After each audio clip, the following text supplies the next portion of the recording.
Pequeños en Cuba nos han siempre dicho que el capitalismo es malo. Este es uno bueno, este es uno bueno. Lean ahí. ¿Por qué las mujeres disfrutan más del sexo bajo el socialismo? Le voy a dejar eso de tarea, pero aquí hay una razón muy grande. Aquí hay un planteamiento. Esto es científico ahora, caballero. Realmente los hombres, o sea, al final la mujer le gusta el sexo por lo que los hombres somos capaces de llegarle. Las mujeres necesitan de verdad una estamina y y realmente nosotros los de izquierda, pues somos más apasionados, tenemos más testosterona, en el deporte somos más fuertes, posiblemente haya más medallas de oro ganadas por atletas de izquierda que de derecha. Eso es así. ¿Por qué? Porque lo hacemos por placer. No hacemos dinero, no. El dinero no. Es placer. Usted ve a uno de derecha y se da cuenta por la gordura que tiene. Aparte de Carlito Madrid, que bueno, se me está poniendo gordito, pero bueno, por la gordura, por el sedentarismo, por estar pensando solamente en el dinero, por no quererse gastar nada en la mujer, ni una flor, ni nada, porque dinero. Y no. Nosotros los de izquierda, realmente, nosotros somos los stallions. Nosotros somos los caballos. Por eso a Fidel le decían el caballo. Así que esto es una forma muy bonita, que se lo voy a dejar ahí para Carlito Madrid lo coja de tarea. Y también los de izquierda somos mucho más inteligentes. Y lo demuestra aquí este señor. ¿Por qué el socialismo? Por Albert Einstein. Vamos a ver, también los más inteligentes, los más capaces, somos de izquierda, señores. Indiscutiblemente. Claro, Churchill va a decir, el gordo Churchill, el sedentario el socialismo es la filosofía del fracaso, del credo, la ignorancia. Vamos a ver, Churchill. Yo te respeto porque usted ganó la Segunda Guerra Mundial, pero no, Churchill, no, vamos, coge la cola, ¿ok? Bueno, vamos allá, caballero. Carlito, voy para ti. Les voy a enseñar un supermercado cubano dentro de Cuba. Les voy a enseñar un supermercado de España por dentro. Salario mínimo de España, 950 euros. Mensual, el más grande de todos sin dudas, que es el alquiler. Viviendo sola en la zona sur de la ciudad de Madrid, dentro de lo que es la M30, viviendo en un piso que tiene una habitación, un espacio, baño y patio, estoy pagando 700 euros por mes. Ahora bien, una de las pocas... Bueno, Carlito Madrid. Hola a todos, señores. Esto es, bueno, aclares. Vamos a hablar con Carlito Madrid acerca del capitalismo y hay personas en las redes, porque Carlito Madrid estos vídeos lo hace para las personas que viven en Cuba, porque él lo dice, para ti que vives en Cuba. O sea, usted no puede ser en Cuba, señores. Realmente en Cuba usted le meten la guayaba del tamaño que quiera, cuadrada, rectangular, y no le queda más remedio que aceptarla, comérsela, tragársela, metérsela, hacerla no sé qué, puré, y no tiene otra. Pero aquellos que vivimos fuera, estamos con ustedes también para informarle de todos estos desinformados, o no desinformados, personas que tratan de decirles a ustedes lo que me dijeron a mí, lo que le dijeron a Carlito y lo que le dijeron a todos cuando estábamos en Cuba. La vida afuera es maravillosa. A usted le pagan y usted, señores, no es así. Solamente posiblemente un 1% de los que salimos, de los que viven fuera del capitalismo, señores, viven bien. El resto tienen que morderla más duro posiblemente que en Cuba. No es tan así. Aquí en este vídeo esta chica hace este tipo de vídeos. Y bueno, aquí habló sobre... Carlito Madrid lo dijo bien claro. Yo viví en España. La primera ola de protestas de esta crisis, vamos a decir la crisis, si pudiéramos tener comillas, aquí lo pondríamos entre comillas, se ha llevado por medio se ha llevado por medio a todos los zapateros que había en Europa y en otras partes del planeta, ¿verdad? Porque la socialdemocracia hace ya más de 20 años, 25 o 30, que no tiene ninguna respuesta para esta nueva dinámica de acumulación capitalista basada en todos los principios contrarios a los que se construyó el capitalismo con rostro amable keynesiano, en donde la socialdemocracia sí tenía esa cabida histórica.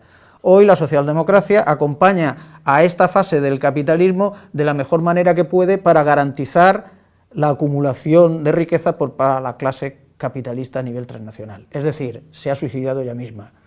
Y eso quiere decir que las poblaciones, más pronto que tarde, la han arrojado a eso que se suele llamar el basurero de la historia, ¿verdad? Estas primeras olas de insurgencia a nivel europeo, norte de África, oeste de Asia y otros lugares, se ha llevado a esta socialdemocracia. Ya es que no tiene ningún sentido histórico en estos momentos, porque el capitalismo, si algo nos ha enseñado a través de las crisis históricas que ha atravesado, que son unas cuantas ya, es que jamás vuelve atrás.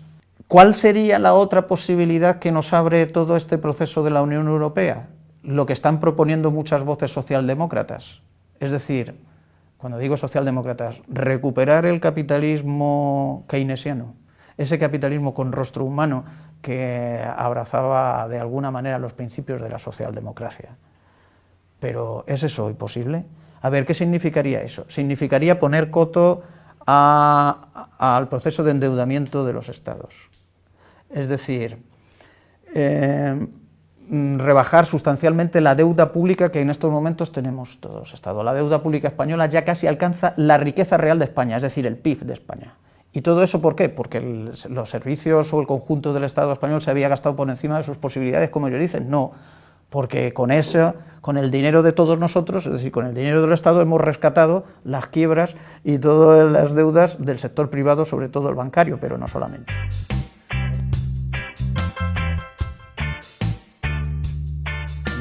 En esa dinámica, el capitalismo ha encontrado algunas posibilidades no de solucionar este atolladero histórico, pero sí de huir hacia adelante, de seguir huyendo hacia adelante, de darse un poquito más de margen. Y este más margen se lo ha dado a través, bueno, de un proceso que ha sido denominado, Harvey ya se lleva insistiendo sobre eso hace mucho tiempo, el proceso de desposesión, es decir, un nuevo proceso de acumulación originaria que está basado en la desposesión fundamental de la humanidad, en la desposesión de la riqueza colectiva, que en otros tiempos era la riqueza de la posesión de las tierras, los bosques, las aguas, etcétera, y que en la actualidad pasa por la desposesión de la riqueza social, de aquello que era común, de aquello que se transformó en servicios sociales y en derechos. Pues una vez más se apropia de todo eso, lo privatiza y hace fuente de plusvalía de esto, ya que no encuentra su camino normal en la acumulación a través de la producción. El capital se ha podido permitir toda esta fuga hacia adelante, darse este margen más de maniobra porque no tiene enemigo sistémico en el planeta en estos momentos. Y eso implica que puede jugar al ensayo-error y a ajustar los tiempos de su propia crisis y utilizarla, una vez más, como se ha hecho históricamente, para terminar de destrozar la capacidad de resistencia de las poblaciones y someter todavía más al conjunto de la población a sus dictámenes, con lo que todo eso conlleva, en forma de precariedad laboral, situaciones de marginación social agrandándose o extendiéndose para el conjunto de la sociedad, con toda la rebaja del precio y de las condiciones de la fuerza de trabajo, es decir, de nosotros mismos, en cuanto a salarios, en cuanto a condiciones laborales, en cuanto a condiciones sociales, etcétera, etcétera, y está utilizando todo esto, su propia crisis, precisamente para engrandecer su propio sector dominante.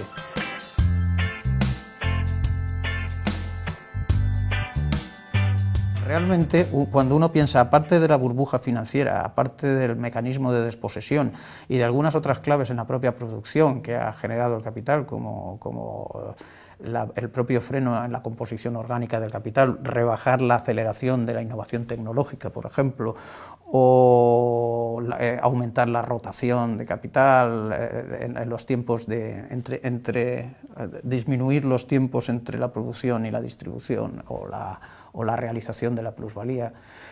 Es decir, entre lo que se produce y el tiempo que se produce y el tiempo de compra, ¿no? Por ejemplo. Bueno, y muchas otras cosas más. Aparte de todo esto, yo creo que ha habido un mecanismo esencial que ha sido el mecanismo de sustitución de las instituciones y las claves por las que se basaban las dinámicas de acumulación a nivel mundial durante los años que llamábamos de los 30 gloriosos, en los que parecía que la producción-consumo iba a ser inagotable, y algunas de esas instituciones internacionales que en esos momentos velaban por toda esa dinámica de acumulación. Ese sistema ha sido bautizado por algunos autores como el Bretton Woods II y consiste fundamentalmente en un partenariado entre Estados Unidos y China para que, de alguna manera, China proporcione productos, mercancías muy baratas al mercado internacional y fundamentalmente a Estados Unidos, de manera que a través de todo un dispositivo comercial, véase comercios de los propios chinos, más otras grandes superficies que nacen y están dedicadas fundamentalmente a la venta barata de esas mercancías, véase Walmart, especialmente en Estados Unidos, produce el espejismo a la población trabajadora de Estados Unidos y por extensión de otros países, cada vez más en Europa también, de poder seguir consumiendo, porque puede acceder a productos cada vez más baratos, obviamente con cada vez mayor caducidad, pero que permite esa dinámica de consumo. Además, China, a través de esos superávits comerciales que han ido siendo crecientemente mayores, ha podido al mismo tiempo refinanciar la deuda permanente que Estados Unidos tiene con ella, porque Estados Unidos no para de comprar productos a China, y al mismo tiempo China le da dinero a través de la compra de sus bonos del Tesoro y de su deuda. China compra la deuda de Estados Unidos para que Estados Unidos pueda comprar a China. Este es el mecanismo fundamental en el que se ha basado la posibilidad de seguir tirando de esto unos poquitos años más, de este sistema a nivel mundial. ¿Cuánto tiempo más va a aguantar China absorbiendo dólares que sabe que no tienen ningún valor? Los dólares que está comprando China, los que acepta como deuda de los bonos del Tesoro norteamericano, son conocidos o son llamados dólares chatarra, que quiere decir que no tienen ningún valor real. Estados Unidos solo mantiene artificialmente el valor del dólar a través de la apropiación de los recursos energéticos mundiales y del establecimiento de una especie de monopolio, por tanto, energético, que si llega el caso lo defiende a través del brazo militar, de la intervención armada. ¿Por qué? Porque fíjate que los recursos energéticos básicos, véase el petróleo, se compra y se vende a nivel internacional fundamentalmente en dólares. Entonces, si hay un golpe militar, véase invasión, que en un momento dado corta el suministro de petróleo o hace que se colapse el suministro de petróleo por un lapsus, inmediatamente el precio del petróleo sube, porque ha habido un corte de recargo. Estamos hablando de sitios donde la producción del petróleo o la posibilidad de exportar petróleo es una de las grandes claves de la economía del país. Véase, por ejemplo, Irak.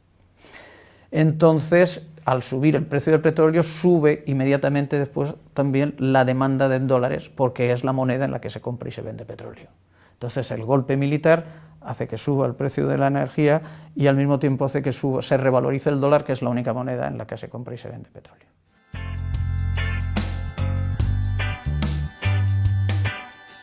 El hecho de que el capitalismo, el sector financiero del capital, siga estrujando las economías, siga haciendo de la austeridad y por tanto del decrecimiento su estrujamiento inexorable, significa que no tienen salida, no tienen respuestas, que aún así van a seguir estrujando porque no tienen ya posibilidades de regenerarse como capitalismo productivo con un crecimiento sano.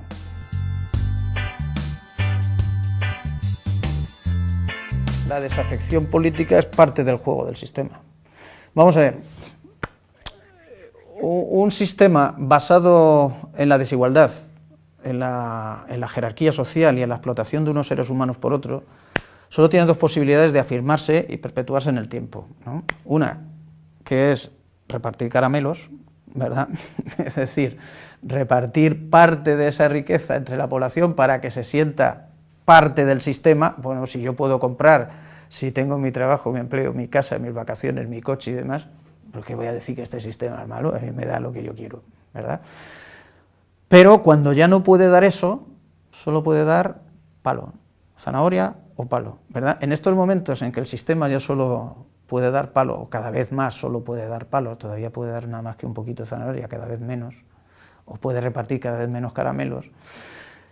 ¿Qué quiere decir esto? Pues que de una manera o de otra está renunciando a la legitimidad, está renunciando a lo que se llamaba antes hegemonía, es decir, a que su dominio sea aceptado por la población y que la población vea como legítimo el que las cosas funcionen como funcionan. Entonces, ¿eso qué quiere decir? Que cada vez se verá más obligado a utilizar la violencia descarnada. La violencia estructural la utiliza siempre, cerrando fábricas, dejándote en la calle, quitándote el piso y demás, pero la violencia cada vez más descarnada, más brutal, más palizas en las manifestaciones, más represión judicial, todas las leyes de Gallardón, ¿no?, que estamos viendo, más represión en cuanto al sistema de tasas impositivo, más represión en cuanto a claves judiciales, ¿no? Y por supuesto en todo lo referente también a la participación ciudadana en la política y demás.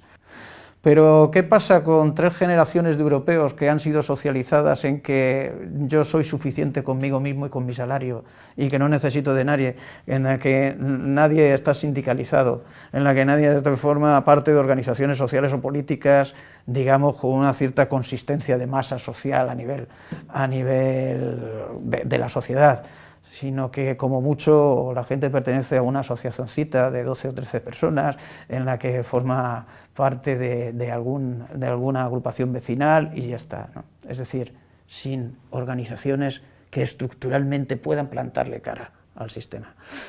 Entonces esa desafección no le preocupa más que eso. ¿Cómo le preocupa a nivel europeo? Que a lo mejor era lo que a ti te interesaba un poco más. ¿Por qué esto no hace estallar realmente las reacciones a nivel europeo?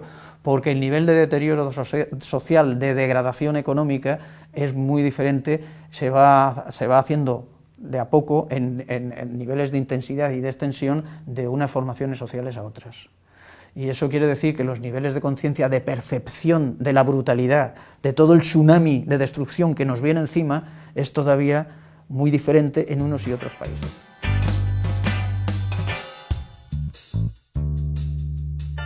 Europa es como un Titanic que se hunde, pero en donde ha empezado a entrar el agua por una de las rajas del barco, y eso quiere decir que los pasajeros que van en los primeros pisos ven a través de las boyas, de las claraboyas de sus compartimentos, cómo el agua les está llegando por arriba, ¿no?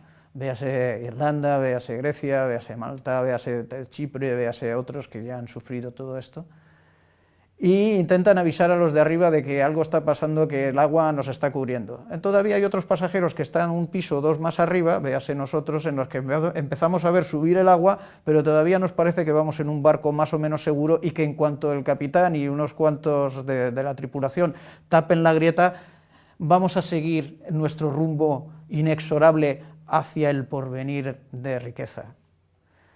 Y encima de nosotros todavía hay otros que están en la cubierta bailando al ritmo de los violines, ¿no?, con la orquesta allí diciendo, joder, esto es una maravilla, ¿no? Obviamente cada vez quedan menos de eso. Solo algunos núcleos de población de las sociedades más centrales de Europa pueden todavía permitirse el lujo de ignorar totalmente la crisis y pensar que no va con ellos y que no va a ir con ellos. Pero esos diferentes niveles de conciencia y de percepción de lo que se nos está viniendo encima hacen que sea dificilísimo integrar las resistencias, las luchas o ni siquiera ya la protesta a nivel, digamos, la reacción esta que has dicho tú antes de desafección a nivel europeo. Ese es el gran reto que tiene hoy la izquierda europea, hacer ver esto y de alguna manera anticiparse a la conciencia, a los lentos pasos de conciencia que está dando en Europa este proceso, ¿no? Después de la gran crisis del primer cuarto del siglo XX, el capitalismo no volvió atrás a cómo era el capitalismo a mediados del siglo XIX o cómo era a finales o a principios del XX. Cuando en cada sucesiva crisis el capitalismo muta hacia una nueva versión. El capitalismo se salvó a sí mismo incorporando gran parte de las reivindicaciones, como he dicho al principio, de las poblaciones trabajadoras, del movimiento comunista internacional, a su propia dotación estructural. ¿Y eso lo hizo gracias a qué? A que hubo un país que hizo una revolución, la Revolución Soviética. Entonces había un enemigo sistémico enfrente, para lo cual el capitalismo necesitaba que las poblaciones, por lo menos que él controlaba a nivel mundial, estuvieran pacificadas, estuvieran integradas. Sin ese enemigo sistémico, el capitalismo no hubiera mutado a adquirir ese rostro social. Eso también hay que decirlo siempre, porque a veces se nos olvida.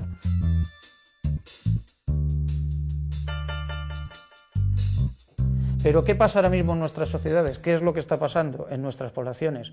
Que de momento una buena parte de la población, que luego se juntó en aquel movimiento que se ha llamado 15M, pero otros, pero en general, protestan por la propia exclusión. ¿Pero qué hay de lo mío? ¿No me habían dicho que yo era un ciudadano del primer mundo y que tenía derecho a todo y que cada vez iba a aspirar a más y que iba a llegar más lejos que mis padres, como toda generación se supone que iba a llegar, etcétera?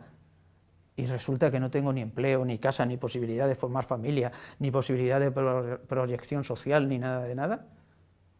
Entonces es una protesta ante la perplejidad de lo que está pasando y ante la propia exclusión, pero todavía no hay de forma colectiva una protesta contra el sistema que excluye y que ha generado esto. Entonces ese salto cualitativo, esa politización de la protesta, todavía le falta. ¿Por qué? Porque no tenemos una izquierda organizada capaz de encauzar altersistémicamente todo ese descontento y toda esa desafección. ¿Por qué? Porque los últimos 30 años han sido de destrucción casi total de las bases de la conciencia y de la organización de la población, de manera que gran parte de la población se ha socializado pensando, como he dicho antes, que a través del salario tenía la autonomía propia, ¿no? Y esto pasa como ha pasado toda la vida, por otra parte. Pasa por la táctica, la estrategia y la organización. ¿Dónde estamos? ¿A dónde queremos llegar? ¿Cómo lo vamos a hacer? No hay otra manera, no hay otros pasos. Se pueden variar las formas en las que vamos a hacerlo, cómo, a dónde queremos llegar, más o menos los pasos o las metas que nos vamos a trazar. Pero si no tenemos claro esas tres claves, difícilmente vamos a poder hacer algo más que protestar en las plazas y que más tarde o temprano nos peguen de palos. Fíjate, ahora ya por hacer una sentada es resistencia a la autoridad y desacato y no sé cuántas cosas más que te meten cada vez multas mayores, la judicialización de la vida pública normal y la penalización a través de las sanciones económicas para, aparte ya de los palos, disuadir a la gente de hacer nada.